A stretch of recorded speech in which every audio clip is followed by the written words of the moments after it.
ሰላም ጤና ይስጥልን ተመልካቾቻችን እንደምን ዋላችሁ ዛሬው የእስረኛ ቀን የአማራ ፋኖ የዘመቻ ውሎ ላይ አተኩረን የምናቀርበውን ዝግጅት እንድትከታተሉ ነው መንጋብዘው በተለያዩ የአማራ ክልል አካባቢዎች እንደዚሁ አስረኛ ቀኑ ላይ በተለያዩ ተጋድሎች መደረጋቸውን ከየቀጠናው የደረሱን መረጃዎች ያመለክታሉ በሌላ በኩል ከአማራ ፋኖ ትግል ጋር በተያያዘም አንዳንድ መረጃዎች እየወጡ ነው የአማራ ክልል የጸጥታ መዋቅርን የመቀየርና አዳዲስ ባለስልጣናትን አዳዲስ አመራሮችን የማምጣት እርምጃም ተወስዷል የፌደራል ፖሊስ ምክትል ኮሚሽነር ዘላለም መንግስቴም ወደ አማራ ክልል መዛወሩ ነው የተሰማው ሌሎች ለውጦችም ተካሂደዋል በአማራ ክልል ሰፊ ቁጥር ያለው የአድማ በታኝ ሰራዊትም ተመርቋል ይህንንም መነሻ አድርገን እንወያያለን የዘውትር ተሳታፊያችን መስመር ላይ ይገኛል ዛሬም እንደው ከብርቱካን ተመስገን ጋር በተያያዘ ያሉትን አንዳንድ መረጃዎችን በመለዋወጥ ነው ወደ ዋናው ዝግጅታችን የምንሄደው በጣም አመሰግናለሁ እንግዲህ የአብይ አህመድ አገዛዝ የብርቱካን ተመስገንን ጉዳይ ብሔራዊ አጀንዳ አድርጎታል ሚኒስቴር መስሪያ ቤቶች የተለያዩ መንግስታዊ ተቋማት ብሔራዊ ቴሌቪዥኖች ሁሉም አጀንዳቸውን ብርቱካን ላይ አድርገዋል በጣም እጅግ አስገራሚ ነገር ነው በዚህ ደረጃ ለምን መርበትበት በዚህ ደረጃ ለምን ከፍተኛ መደናገጥ ውስጥ እንደገባ ስርዓቱ ግራም ያጋባ ነው ከዚህ አጀንዳ ምን ሊያተርፍ እንደፈለገም የታወቀ ነገር የለም ትምህርት ሚኒስቴር የንግድና ኢንዱስትሪ ሚኒስቴር የኢኖቬሽንና ቴክኖሎጂ ሌሎች ሚኒስቴር መስሪያ ቤቶች መግለጫ የሰጡበት ሁኔታ ነው የተፈጠረው እስቲ ምንድነው ከብርቱካን ተመስገን ጋር በተያያዘ እዛ ከተማ ውስጥስ ምን ይወራል ምንድነው አየሩ በሙሉ በዚህ አጀንዳ እንዲወጠር የተፈለገው እንደው አሁን በተለይ ዛሬ የገባኝ ነገር ምንድነው መንግስት የአጠቃላይ በአማራ ክልል እየተደረገ ያለውን ጦርነት የኑሮ ውድነቱን የነዳጅ ጭማሪውን አጠቃላይ በኢትዮጵያ ህዝብ ላይ እየደረሰ ያለውን ከፍተኛ ምሬት መንግስት ያሰጋው ስለመጣ በብርቱካን ጉዳይ ላይ የተወሰነ ቀን ረፍት ማድረግ የፈለገ ይመስለኛል አጀንዳ በማድረግ ከዚህ ውጪ ምንም ፖለቲካል ቫልዩ የሌለው ነገር ነው አንደኛ እሷ መንግስት ደፈረኝ አላለች ከዛ ላይ ይሄ መንግስት ደፈራትም አልደፈራትም ወይም ደፈራትም አስደፈራትም እሱ ማድረግ የነበረበት በልኩ ወንጀል የሰራች ከሆነች ፍርድ ቤት በማቅረብ አብሯት የተባበሩ ሰዎች ካሉ ፍርድ ቤት በማቅረብ ወንጀል ከሰሩ ወይም ወንጀል ሰርታቸዋል ብሎ ከተወሰነባቸው በኋላ በሚዲያ አቅርቦ እንደዚህ አድርገው እንዲሰርተው እንዲብለው ማድረግ ሲገባው አንደኛ ፍርድ ቤት ገና ባላቀረበበት ሁኔታ የሚዲያ ሽፋን ሰጥቶ አየሩን ምድሩን በሙሉ በእያንዳንዱ ግለሰብ ቤት በኩሽናው በጓዳው በሽንት ቤቱ ሳይገር አጀንዳውን አስገብቶ ውጥረቱ በጣም በቃ የኢትዮጵያ ህዝብ እሷ ብቻ እስክትመስል ድረስ በእሱ አጀንዳ ላይ የኢትዮጵያ ህዝብ እንዲወጠር ማድረጉ ከፍተኛ ጥርጣሬ ውስጥ እንድንገባ ነው ያደረገን ሁለተኛ ነገር እንደ መንግስት አይደለም አክት እያደረገ ያለው ይሄ ካውንተር የተጠቀመበት ወይንም ይሄ ነገር ወንጀል መሆኑና ተጠልፋ ወይንም የሳትደፈር ያልተማረችበት ትምህርት ቤት በላ ብሎ ይሄ ሁሉ ነገር ለማጣፋት እየተጠቀሙ ያለው አጠቃላይ ሲስተሙ በሙሉ መንግስትን እንደ መንግስት ሊያስተቸው የሚችል ነገር ነው እያደረገ ያለው ለምሳሌ መሳይ አሁን መረጃ ላይ እንኳን ስንመለከት ትናንትና በወጣው የዶክመንተሪ ፕሮግራም ፌክመንተሪ ነው የተባለው እንግዲህ በአንተ ሚዲያ መሰለኝ ፌክመንተሪ ፕሮግራም ላይ የልደቷ የጋብቻዋ የትምህርት ማስረጃዋ የመታወቂያዎቿ በሙሉ እርስ በርሳቸው የሚጣረሱ ሆኖ ነው የተገኙት ሌላው ዲጂታል መታወቂያዋ ከፋይዳ መታወቂያው ጋር የልደት ቀኑ የተሰጠበት ቀን አንዱ ካንዱ መታወቂያን ጋር እንኳን በጣም የተምታታ መታወቂያ ነው የመንግስት ደጋፊዎችና የመከላከያ ሚኒስቴር የክብር አባላት የተባሉ ሰዎች እያወጡ እሷን ኃጢያተኛ ለማድረግ መንግስት ንጹህ ነው ለማለት የተጠቀሙበት ያለው አጠቃላይ የዶክመንቴሽን ስርዓታቸው በጣም እርስ በርሱ የሚጣረስ ነገር ነው ሶስት ቦታ ላይ እንግዲህ አዋሳ ስናን ወረዳ እነሱ ሳር ምድር ሶስት ቦታ ላይ ተወለደ ይችላል በዶክመንተሪው ላይ አንደኛዋ ዘመዷ የባሏ ዘመድ እህቷ ባሏ እሷ የሚናገሩት አጠቃላይ የተምታታ ነገር ነው የሆነው። ከተጋቡ 2014 ዓመተ ምህረት ነፍሰ ጥሩኜ አገባሁ ነፍሰ ጥሩና ነው የተጋባ ነው ይላል። ነፍሰ ጥሩና ከተጋቡ 2014 ከተጋቡ አሁን እኮ ከ3 ዓመት ተኩል በላይ ነው ልጁ መሆን የነበረበት። ይሄ ባል ተብሎ የቀረበው ሰውዬ ልጄ 2 ዓመቱ ነው ይላል። እንግዲህ 2013 ዳር ላይ ነው የተጋቡት ትላለቻች ጎረቤቷ ደግሞ። ስለዚህ አጠቃላይ በሙሉ የጋብቻ ሰርቲፊኬታቸው በእሑድ ቀን እንደተሰጠ የጋብቻ ሰርቲፊኬታቸው የተሰጠበት ቀን እሑድ ቀን እንደሆነ ራሱ መረጃ እየወጣ ነው። ስለዚህ አጠቃላይ የተምታታ ነገር ነው ያለውና መሳይ እንደው መንግስት ምን አስቦ እንደሆነ ለመገመት እጅግ በጣም በሚያስቸግር ደረጃ ነው። እንግዲህ ከአንድ ግለሰብ ጋር መንግስት የሚባል ተቋም ከአንድ ግለሰብ ላይ ይሄን ያክል ልፊያ ውስጥ መግባቱ የኢትዮጵያ ሕዝብ ሙሉ በሙሉ ጥርጣሬ ውስጥ እንዲገባ ነው ያደረገው። እቺ ልጅ ሰራችሁም አልሰራችሁም በሷ ላይ የተፈጸመ ወንጀል ይኑርም አይኑርም መንግስት ግን የተጠቀመበት ይሄንን ለማፍረስ ኢቢኤስ ቴሌቪዥን ላይ የቀረበውን ነገር ለማፍረስ የተጠቀመበት ነገር በሙሉ ግን መንግስት የሚያስብለው አይደለም። እውነት ለመናገር መሳይ እንግዲህ ብዙ ነገሮችን ማውጣት ይቻላል። አማተር የሆነ ስራ ነው የተሰራው። በደንብ አልተዘጋጁበትም። ስክሪፕቱን በደንብ አላጠኑትም። እንደሰማነው ከሆነ በመረጃ ምንጮች እንደተነገረን ከሆነ ታሪኩ በዚህ መልኩ እንዲቀርብ አልነበረም የተፈለገው።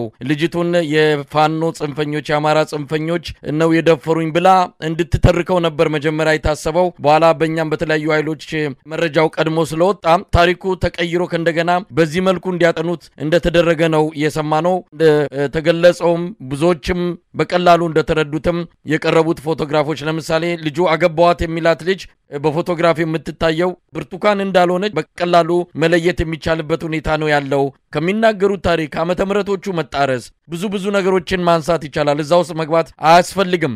ሆነም ቀረም በዚህ ጉዳይ ላይ በሰፊው የተተነተነ ስለሆነ ዳግም እዛ ላይ መግባት አያስፈልግም። ምናልባት ለሁለት ጉዳዮች ይህንን አጀንዳ ፈልጎታል ማለት ይቻላል። አንደኛው በአማራ ክልል በከፍተኛ ደረጃ ኪሳራ እየደረሰበት ያለው ሰራዊቱን ያንን አጀንዳ ማጥፋት ያስፈልጋል። ወደዛ አካባቢ ትኩረት እንዳይደረግ የህዝቡን ቀልብ በዚህ አጀንዳ ላይ እንዲያርፍና ሙሉ ትኩረቱ እዚህ ላይ እንዲሆን ተፈልጓል። ስለዚህ በአጀንዳው መወጠር ለተወሰኑ ቀናት በመንግስት በኩል ውሳኔ የተደረሰ ነው የሚመስለው።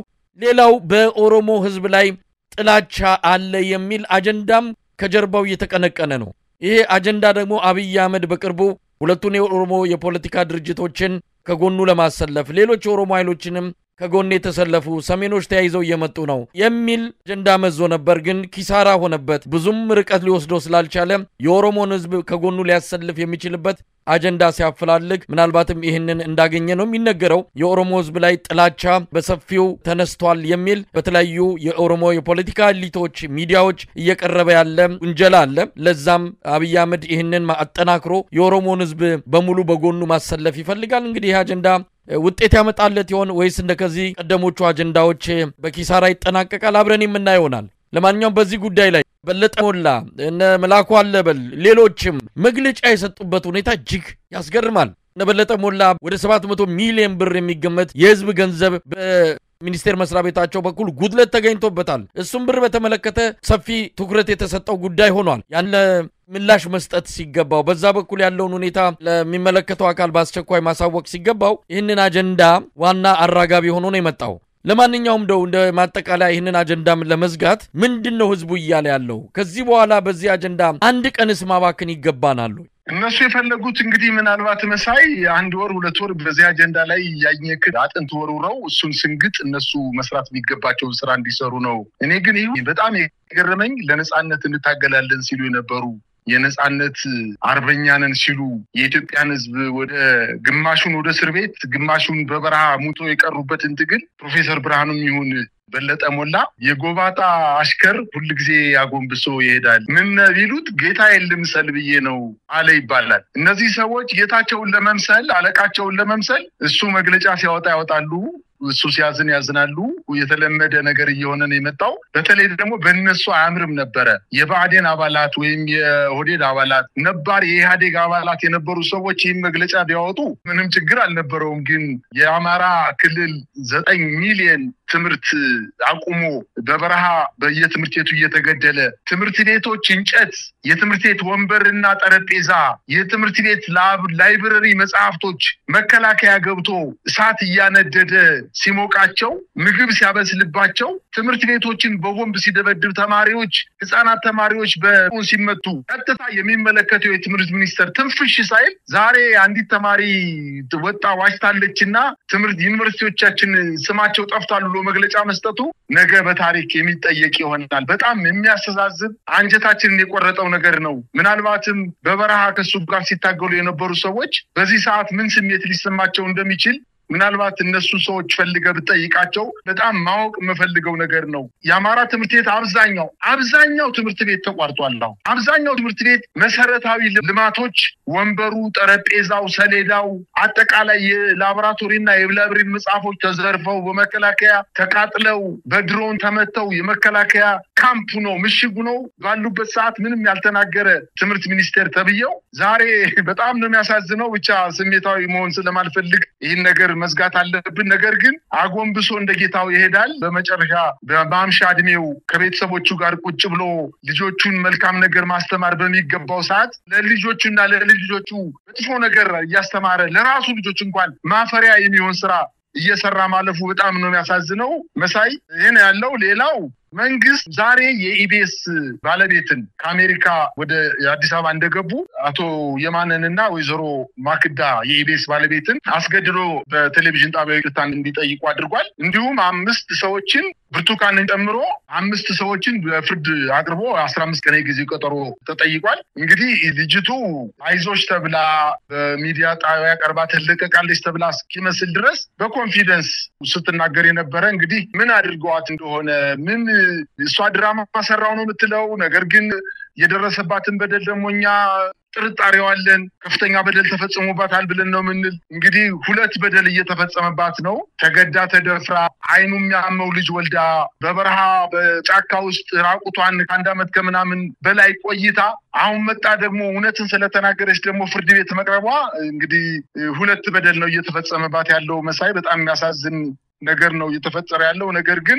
በጣም እርግጠኛ ሆኜ የምነግርህ የአዲስ አበባ ከተማ የሚሆን የኢትዮጵያ ሕዝብ ጉዳዩን አውቆታል። መንግስት ወደ ምን አቅጣጫ እየወሰደን እንደሆነ የዚችን ልጅ እውነት አብዛኛው ሰው እውነት ነው ብሎ የተቀበለው ነገር ነው። በዘመድም ባዝማድም በመንግስት ባለስልጣናትም የፈለገው መግለጫ ይሰጥ በዚች ልጅና በመሰሎቿ ላይ የተፈጸመው በደል እንኳን በሚዲያ አይደለም እሷን በማጥፋት መሸፈን እንደማይቻል የኢትዮጵያ ሕዝብ አውቆታል። እንግዲህ ወደ ያው ይሄ ጉዳይ ፋኖ የወቅቱ ዘመቻም ጋር ተያይዘዋል። ይሄንን ዘመቻ አንድነት ብለው ፋኖች ያካሄዱት ያለውትን ለማቀጣጠልና ህዝቡን በብሶት እንዲነሳ ለማድረግ የታቀደ ነው ብሏል። የአገዛዙ በዶክመንተሪ ፊልም አማካይነት ስጋቱን ፍርሃቱን ያሳየበት ነው። ስለዚህ በአማራ ክልል የሚካሄደው ዘመቻ እጅግ እንዳስደነገጠው ያየንበትም ነው ማለት እንችላለን። እስቲ ወደ እነሱ ዘመቻዎች እንሂድ። በአማራ ክልል 10ኛ ቀኑ ነው። በእርግጥ አሁን አፍሪካን ኢንተለጀንስ በተሰኘ አንድ ሚዲያ ላይ የወጣን ዘገባም እየተመለከትን ነው። የአማራ ፋኖች ወደ አንድ መዋቅር ሊሄዱ በዋዜማ ላይ እንደሚገኙ የዘገበበት ሁኔታ ነው ያለው። ለዛ ዝግጅት እያደረጉ ነው። ከፍተኛ የሆነ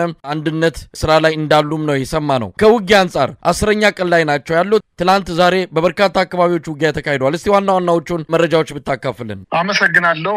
እንግዲህ በአማራ ክልል የማጥቃት ዘመቻ አንድነት ለ10ኛ ቀን ዛሬ ተጠናክሎ እንደዋለ ነው እየደረሰኝ ያለው መረጃ የሚያመላክተው። በሰሜን ወሎ በሳይንት ቀጠና ዋሮ በተድባባ ማርያም እንዲሁም ጎን ሜዳ በተባለ ቀበሌዎች ላይ በአገዛዙ ጦር ላይ በፋኖ ኃይሎች መካከል ከባድ ውጊያ ተደርጓል። በዚህም የአገዛዙ ጦር ከፍተኛ ጉዳት ደርሶበት ወደኋላ ማፈግፈግ ተገዷል። በተጨማሪም በፋኖ ኃይሎችና በአገዛዙ ጦር መካከል ከወልዲያ እስከ መርሳ በዋናነት አባግር ሜዳ፣ ጸዶት፣ ዜድበር፣ መሃል አምባና ደረቅ ወንዝ በተባለ አካባቢዎች ላይ በተደረገ ከባድ ውጊያ በአገዛዙ ጦር ላይ እንዲሁም ከፍተኛ ጉዳት ደርሶ ወደኋላ እንዲያፈገፍግና ከፍተኛ ወታደራዊና ሰብአዊ ጉዳት እንደደረሰበት የሚያመላክት መረጃ ደርሶኛል። እንዲሁም በምስራቅ አማራ ኮር 2 አጠቅ ክፍለ ጦር እና አሳምነው ክፍለ ጦር በጋራ በተቆጣጠሩት ውርጌሳ ከተማ ላይ የአገዛዙ ጦር መልሶ ለመቆጣጠር በ3 አቅጣጫ ከመጣ የጠላት ኃይል ጋር አንገት ለአንገት በ3 ግንባር የመጣውን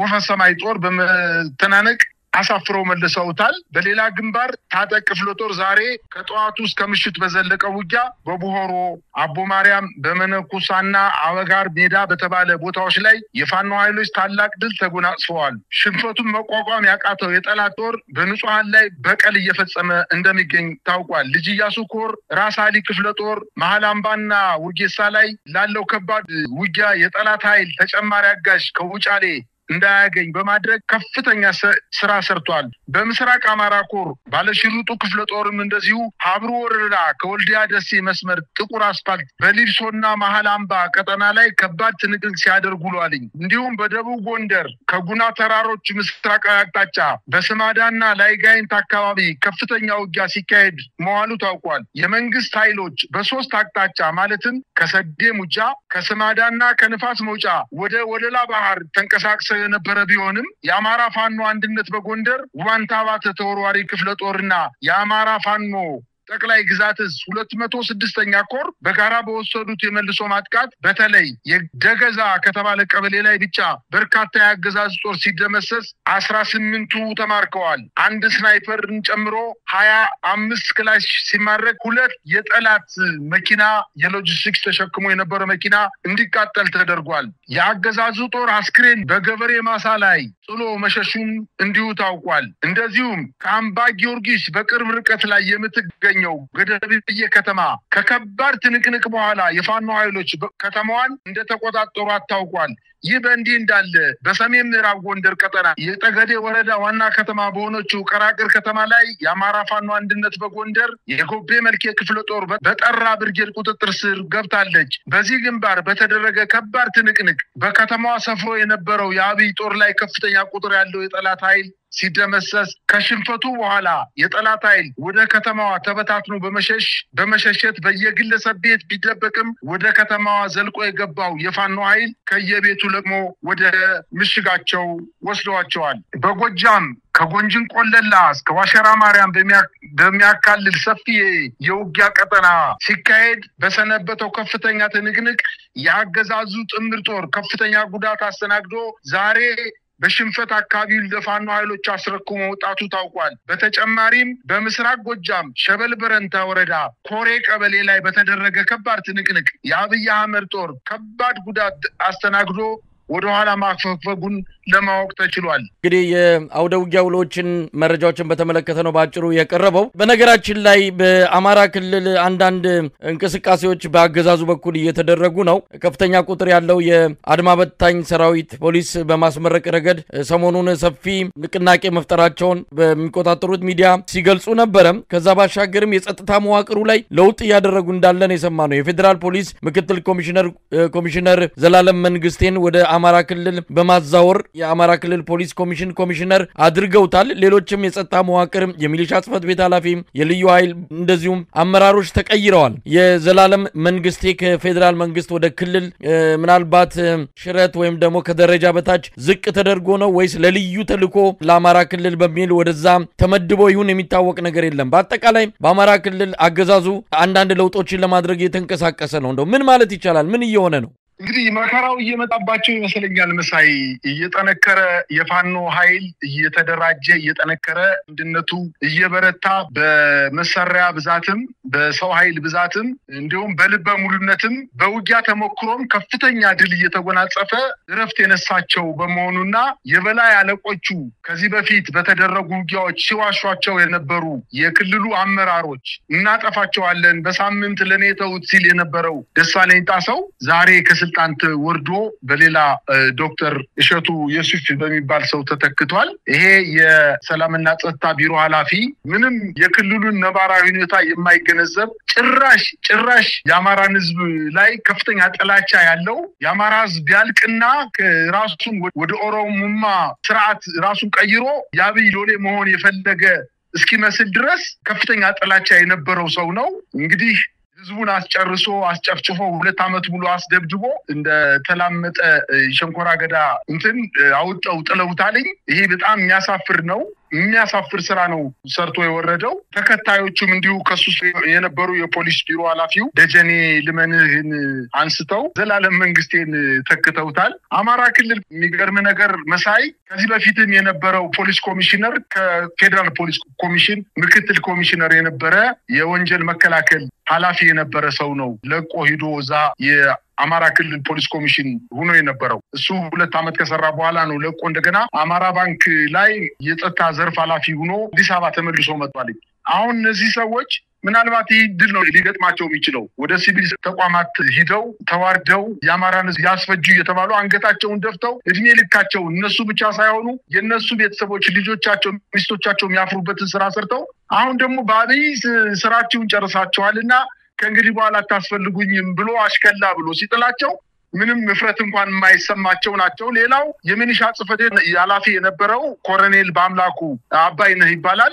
እሱ ቦታ ደግሞ አስቻለው አላምሬ የሚባል ሰው ተተክቷል። እንግዲህ እንደ 1966ቱ የመፈንቅለ መንግስት ጊዜ ጉልቻ ቢለዋወጥ ወጥ አያጣፍጥም ተብሎ እንደተነገረው የእነዚህ ሰዎች መለዋወጥ አይደለም ችግሩን የሚፈታው። የአማራ ሕዝብ ጥያቄ እንዲያውም ከዛሬ 2 ዓመት በፊት የነበረው ጥያቄ አሁን ደግሞ ተጨማሪ ሆኖ ሌሎች ተጨማሪ ጥያቄዎችን ይዞ የተነሳ የፋኖ ኃይልና የአማራ ሕዝብ በጋራ ሆነው ጥያቄዎቻቸውን በጉልበት በመሳሪያ ብቻ ካልሆነ በስተቀር የሚቀየር ነገር የለም ብለው ወደ ትግል የገቡበት ደረጃ ላይ አሁንም ውጤት እያስመዘገቡ የመጡበት ደረጃ አለ።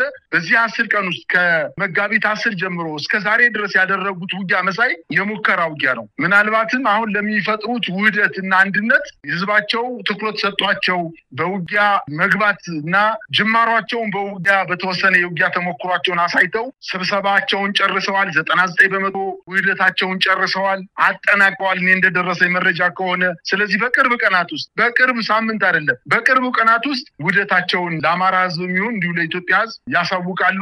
ይሄንን የሰጋውና የፈራው መንግስት ኃላፊዎችን በመቀያየር የመጣውን ናዳ በ3 ኃላፊዎች ቅየራ ሊመልሰው አይችልም። ማሰልጠኛ ጣቢያውን ያነሳህ እንደሆነ ብርሸለቆ እኮ 5 ዓመት 4 ዓመት ሆኖታል እኮ አብይ ከመጣ ጊዜ ጀምሮ የብርሸለቆ ወታደራዊ ማሰልጠኛ እኮ አንዱ ሰልጣኝ ሲወጣ አንዱ ይገባልኝ 30,000 20,000 ሰልጣኝ ይገባል። እሱ ሰልጥኖ 15 ቀን 20 ቀን 30 ቀን ሰልጥኖ ሲወጣ ሌላ ይገባል። የትግራይ ጦርነት ከተነሳበት ጊዜ ጀምሮ የብርሸለቆ ማሰልጠኛ ተቋም ረፍት አልነበረውም። በየጊዜው ሰልጣኝ ይገባል። የተለመደ ነገር ነው። እንግዲህ የተለያዩ የፋኖ አደረጃጀቶች እንደሚናገሩት ከሆነ ወታደራዊ ሰልጣኞች ሰልጥነው ሲመጡ እጅግ በጣም ነው ደስ የሚለን። አንደኛ ትጥቅና ስንቃችን እናገኘው ከነሱ ነው። ሁለተኛ የኛ ወገኖች ወንድሞች ስለሆኑ ራሳቸውን በአካላዊና በስነልቦናዊ ደረጃ አደራጅተው አጠንክረው ስለሚመጡ ከኛ ጋር መጣው ስለሚቀላቀሉ ለኛ ኃይል ናቸው ብሎ ነው የተናገሩት። ስለዚህ ምንም የሚያሰጋ ነገር የለም። ደስ ነው የሚላቸው የፋኖ ኃይሎች ምናልባትም የውጊያ ተሞክሮ የሌላቸው ስለሆኑ አቀላቅለው ነው የሚያስገቧቸው። በተቻላቸው መጠን ከውጊያ ቀጠና አምልጠው ወደ ፋኖ ስለሚቀላቀሉ ይሄ የተለመደ ነገር ስለሆነ የፋኖ ኃይሎችን ይህ ጉዳይ የሚያስጨንቃቸው አይደለም። በሰራዊት ብዛት ንጉስ አይድንም። መቆየት ከፈለገ ስልጣን መልቀቅ ነው ያለበት። ይህ ስርዓት ለኢትዮጵያ ሕዝብ አይመጥንም። የሚመጥን መንግስት አይደለም። በኢትዮጵያ ታሪክ ይሄ መንግስት ከየትኛውም ከኢትዮጵያ ስርዓቶች ውስጥ እጅግ በጣም ትንሹ መንግስት ነው። ኢትዮጵያን የሚጠላ ምንም አይነት የእውቀት መሰረት የሌለው ስብስቡ እንዳለ በሙሉ የአሽከሮች ስብስብ በመሆኑ ኢትዮጵያን ስለማይመጥን መልቀቅ አለበት መቆየት ከፈለገ በህይወት። ከዛ ውጭ ግን ናዳው እየመጣበት ነው። ገፍቶ ከ4 ኪሎ ስልጣኑ እንደሚያስወግደው ምንም ጥርጥር የለኝም። በጣም ነው ማመሰግነው። እንግዲህ ያለውን ሁኔታ እንከታተላለን። በፋኖች በኩል ወቅታዊ በሆነው ጉዳይ ላይ መግለጫ እንደሚሰጡም ይጠበቃል። ያንን የተከታተልን ለተመልካቾች የምናቀርብ ይሆናል። በጣም ነው ማመሰግነው። ጊዜ ይስጥልኝ። እኔም አመሰግናለሁ።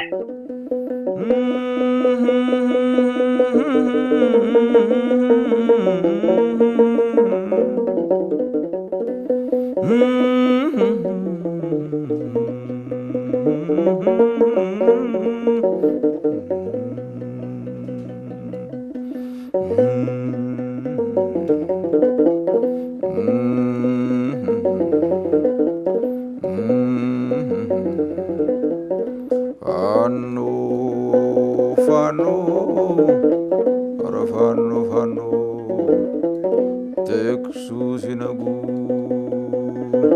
የፈሪ ልምደኛ ለፊት ጋዳይ ፋኖ እንደመጋኛ አረ ተው በሉ ያምባለ ሁሉ